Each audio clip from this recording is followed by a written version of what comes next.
سامعین حضرات، یہ پروگرام ریاض الدین قادری کی جانب سے آپ کی خدمت میں پیش کیا جا رہا ہے۔ حضرت بایزید بسطامی رضی اللہ تعالیٰ عنہ کا جب وصال ہو گیا، قبر میں تشریف لے گئے، بعد میں کسی کو خواب میں ملے، انہوں نے پوچھا قبر میں کیا بنا، نکیرین کے سوالات کیسے ہوئے؟ آپ نے فرمایا منکر نکیر قبر میں آئے اور انہوں نے سوال شروع کر دیا، من ربو کا، تیرا رب کون ہے؟ میں نے کہا تم کون ہو؟ پہلے اپنا تعارف کراؤ، یہ کوئی طریقہ ہے؟ تمہیں معلوم نہیں جب کسی کے پاس جائیں تو میرے رسول کی سنت کیا ہے؟ پہلے اسے السلام علیکم کہتے ہیں۔ قبر میں فرشتوں کو سنتیں سکھا رہے ہیں، کہتے ہیں ابھی لیٹا تھا اور آ کر کہتے ہو رب کون ہے؟ یہ کون سا طریقہ ہے آنے کا؟ باہر جاؤ، پہلے سلام کرو، پھر اندر آؤ، یہ میرے نبی کی سنت ہے، پھر جواب دیتا ہوں۔ فرشتے کہتے ہیں بات تو ٹھیک کہتے ہیں۔ قبر سے باہر نکلے، پھر اندر آئے، کہا السلام علیکم، جواب دیا وعلیکم السلام، اب بتاؤ کیسے آئے ہو؟ کہا ڈیوٹی لگی ہے، ہر قبر میں آتے ہیں، پوچھتے ہیں من ربو کا، بتائیے رب کون ہے؟ آپ نے فرمایا مجھے ایک بات کا جواب دو، یہ جو تم نے السلام علیکم کہا ہے، مجھے مومن سمجھ کے کہا ہے یا کچھ اور سمجھ کے کہا ہے؟ فرشتوں نے کہا مومن سمجھ کے۔ تو آپ نے فرمایا پھر مومن ہوتا ہی وہ ہے جو اسے مانتا ہے۔ پھر سوال کرتے ہو رب کون؟ اچھا ٹھیک ہے فرشتوں، میرے ایک اور سوال کا جواب دو۔ اگر میں نے کہا میرا رب اللہ ہے اور تم لوٹ کر جاؤ اور رب کہہ دے بایزید میرا بندہ نہیں ہے، تو میری مانو گے یا رب کی مانو گے؟ فرشتوں نے کہا جب تو رب کی مانیں گے۔ تو فرمانے لگے پھر اتنا لمبا سفر کاہے کو کیا؟ کیا ضرورت تھی لمبا سفر کرنے کی؟ وہیں اسی سے پوچھ لینا تھا بایزید تیرا بندہ ہے کہ نہیں؟ ایک فرشتہ دوسرے سے کہنے لگا یہ ہے کون؟ ہم اس سے سوال کرتے ہیں، یہ ہم سے سوال کر دیتے ہیں۔ عاطف غیبی کی آواز آئی اس سے نہ پوچھ کون، میں بتاتا ہوں یہ کون ہے، یہ میرا عاشق بایزید ہے، اسے میرے عشق کی مستی چڑھ گئی ہے، اس نے اسی مستی میں زندگی گزاری، اسی مستی میں قبر میں اترا ہے۔ اور فرشتوں سنو، مجھے میری عزت کی قسم، یہ اسی مستی میں حشر کے میدان میں آئے گا۔ کچھ ایسے اللہ والے ہیں جن کا یہ حال ہوتا ہے، سب کا حال ایسا نہیں ہوتا۔ جس کی زندگی شریعت کے سانچے میں ڈھل جائے، جو موتو قبل ان تموتو، مرنے سے پہلے مر جائے، فرشتے اسے قبر میں دلہن بنا دیتے ہیں۔ حدیث رسول ہے، سرکار فرماتے ہیں جب میت کو قبر میں رکھ دیا جاتا ہے تو سورج غروب کے قریب کر کے دکھایا جاتا ہے، وقت عصر کا آخری وقت دکھایا جاتا ہے۔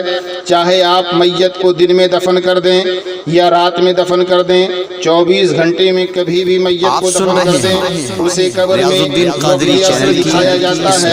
مٹی ڈال کر لوگ پلٹتے ہیں، فرشتے قبر میں آتے ہیں، سورج اسے غروب کے قریب دکھایا جاتا ہے، فرشتے قبر میں سوال کرتے ہیں، قبر میں مردہ زندہ ہوتا ہے، فرشتے پوچھتے ہیں، مردہ اٹھ کر بیٹھتا ہے، اسی طرح آنکھیں ملتا ہے جس طرح سویا ہوا اٹھا ہے۔ فرشتے قریب آ جاتے ہیں، کہتے ہیں من ربو کا، تیرا رب کون ہے؟ وہ دیکھتا ہے سورج ڈوب رہا ہے، فرشتوں سے کہتا ہے دعونی اصلی، فرشتوں ہٹ جاؤ، پہلے مجھے عصر کی نماز پڑھنے دو، پھر سوال کا جواب دیتا ہوں۔ یہ حدیث یہاں ختم ہو جاتی ہے۔ شارحین حدیث کہتے ہیں اس کا مطلب یہ ہے کہ فرشتے واپس چلے جاتے ہیں، کیونکہ جب وہ کہتا ہے مجھے نماز پڑھنے دو، پھر سوالوں کا جواب دیتا ہوں، فرشتوں کو پتہ لگ جاتا ہے قبر میں بھی جسے نماز کی فکر لگی ہے اس کی دنیا کی زندگی کس طریقے سے گزری ہوگی، اس سے فرشتے سوال ہی نہیں کرتے۔ کچھ ایسے ہیں جن سے سوال بھی ہوتے ہیں۔ فرشتے پوچھتے ہیں من ربو کا، تیرا رب کون ہے؟ کہتا ہے ربی اللہ، میرا رب اللہ ہے۔ ما دینوں کا، تیرا دین کیا ہے؟ کہتا ہے دینی الاسلام، میرا دین اسلام ہے۔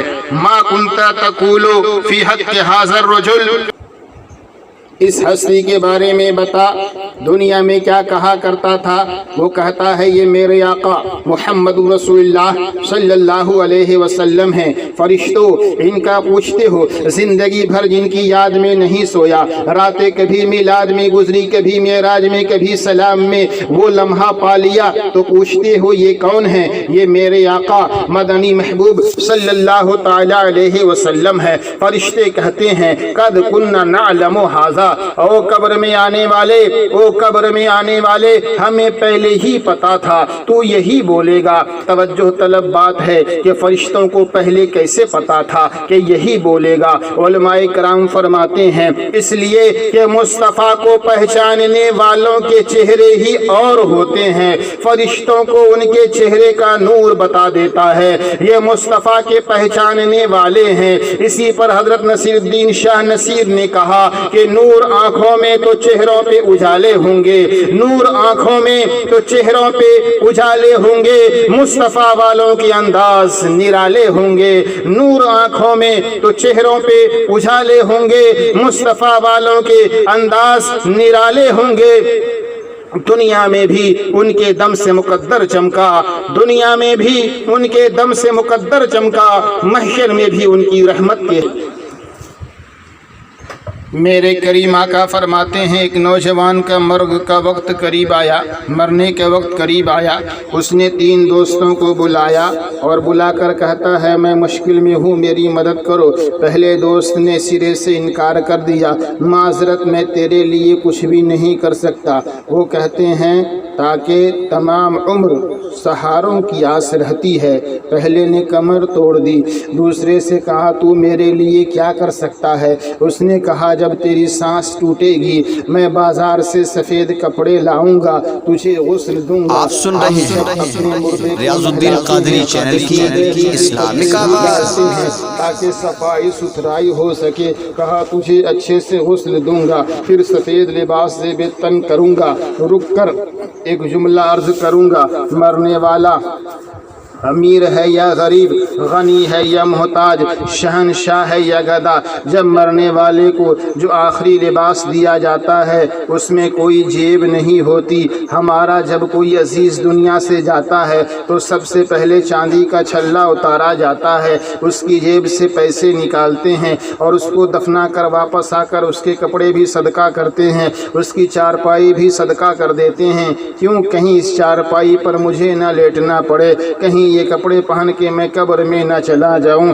باپ کے کپڑے صدقہ کیے، چارپائی بھی صدقہ کر دیا، اور باپ کی دولت پہ سانپ بن کے بیٹھ گیا، اسے صدقہ کیوں نہ کیا؟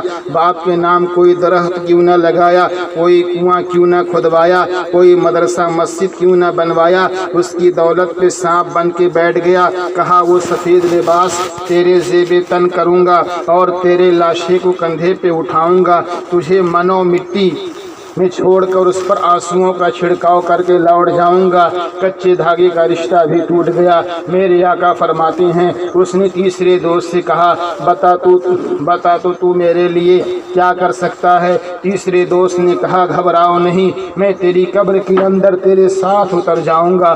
دوست وہی ہوتے ہیں جو مشکل اور آڑے وقت کام آتے ہیں، مشکل میں دم دبا کر بھاگ جانے والا دوست نہیں ہوتا ہے۔ کریم آقا فرماتے ہیں صحابہ جانتے ہو اس کے 3 دوست کون تھے؟ عرض کرتے ہیں اللہ اور اس کا رسول بہتر جانتا ہے، آپ ہماری رہنمائی فرمائیے۔ پیارے آقا ارشاد فرماتے ہیں پہلا دوست جس نے سرے سے انکار کر دیا وہ اس کی دولت مال و زر تھا۔ جب تک سانسوں کا شور، یہ ڈور سلامت ہے، دوڑتی گاڑیاں، فلک بوس عمارتیں، بنگلے، یہ انسان کے ساتھ ساتھ چلتے ہیں، لیکن جب سانسوں کی ڈور ٹوٹتی ہے تو ہم دیکھتے ہیں دنیا کا مال دنیا میں ہی رہ جاتا ہے۔ آقا فرماتے ہیں ابن آدم کہتا ہے میرا مال میرا مال، فرمایا تیرا وہ ہے جو تو نے کھایا ضائع کر دیا، پہنا بوسیدہ کر دیا، اور جو صدقہ کیا اس کو آگے بھیجا ہے، باقی فرمایا تو لوگوں کے لیے چھوڑ کر جانے والا ہے۔ حضور غوث پاک فرماتے ہیں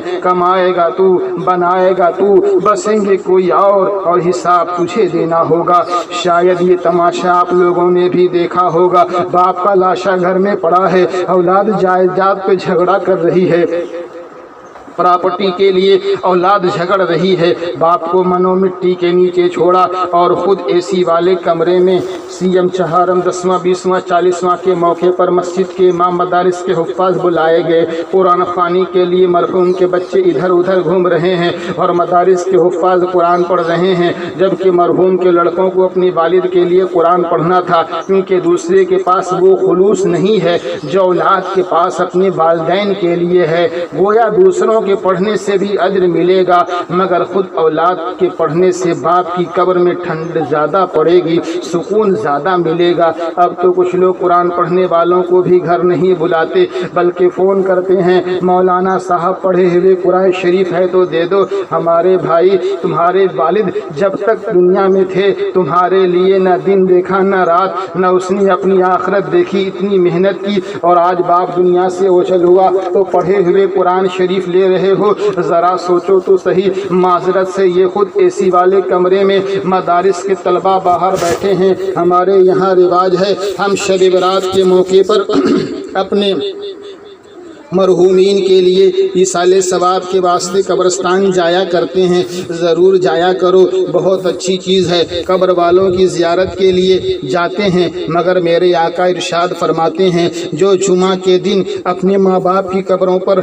جاتا ہے، سرکار فرماتے ہیں اللہ تعالی ہفتے کے صغیرہ گناہوں کو معاف فرما دیتا ہے۔ صغیرہ معاف ہوتے ہیں، کبیرہ توبہ سے معاف ہوتے ہیں۔ سعادت مند وہ اولاد ہے جو ہر جمعہ کو والدین کی قبروں پر جاتے ہیں، کم نصیب لوگ سال بھر کے بعد جاتے ہیں۔ پہلا دوست جس نے سرے سے انکار کر دیا وہ اس کی دولت تھی، اور جو چند قدم ساتھ چلے مٹی ڈال کر واپس آئے، فرمایا وہ اس کی اولاد اور ملنے جلنے والے دوست احباب اعزاء و اقربا تھے۔ فرمایا جانتے ہو جو تیسرا دوست اس کے ساتھ قبر میں چلا گیا وہ اس کے نیک عمل تھے جو وہ اپنے ساتھ اپنے قبر میں لے گیا ہے۔ عزت سے جینا اور مرنا چاہتے ہو، نیک عمل کی راہوں پر آ جاؤ۔ جنہوں نے نیک عمل والی زندگی گزاری ان کو دنیا سے گئے زمانہ ہوا، مگر آج بھی ان کے نام زندہ ہیں۔ لوگ ان کے مزاروں پر جا کر کے اپنی زندگی سنوارنے کے لیے اللہ کی بارگاہ میں دعائیں التجائیں کرتے ہیں۔ اللہ تعالی ہم سب کو فکر آخرت عطا فرمائے۔ فکر عقبہ کی کر آج اے بے خبر فکر عقبہ کی کر آج اے بے خبر، کل نہ کر کی کل کا بھروسہ نہیں، اور کل آیا ہے نہ آئے گا کل تو کیا ایک پل کا بھروسہ نہیں۔ ناز کتنا تھا دولت پہ قارون کو، بھول بیٹھا تھا وہ دین و ایمان کو، اس کی دولت سبھی خاک میں مل گئی، ایسی دولت کا کوئی بھروسہ نہیں۔ اور اے بے وفا دنیا پہ مت کر اعتبار، تو اچانک موت کا ہوگا شکار، دبدبا دنیا ہی میں رہ جائے گا، حسن تیرا خاک میں مل جائے گا، جب فرشتہ موت کا چھا جائے گا پھر تجھے کوئی بچا نہ پائے گا۔ ہوئے ہیں نامور بے نشاں کیسے کیسے، ہوئے ہیں نامور بے نشاں کیسے کیسے، کھا گئی ہے یہ زمین نوجواں کیسے کیسے۔ یہ دنیا کیا ہے، کوئی آئے کوئی جائے، یہ تماشا کیا ہے، آنے والے تو دنیا میں چلے آتے ہیں مگر جانے والے نہیں آتے، یہ ماجرا کیا ہے۔ تیرے دوست، تیرے احباب، تیرے گھر والے تجھ کو مٹی میں دبا دیں گے، تو سمجھتا کیا ہے، کام آئیں گے تیرے نیک اعمال محشر میں، کام آئیں گے تیرے نیک اعمال محشر میں، نیکیاں کر اس میں رکھا کیا ہے۔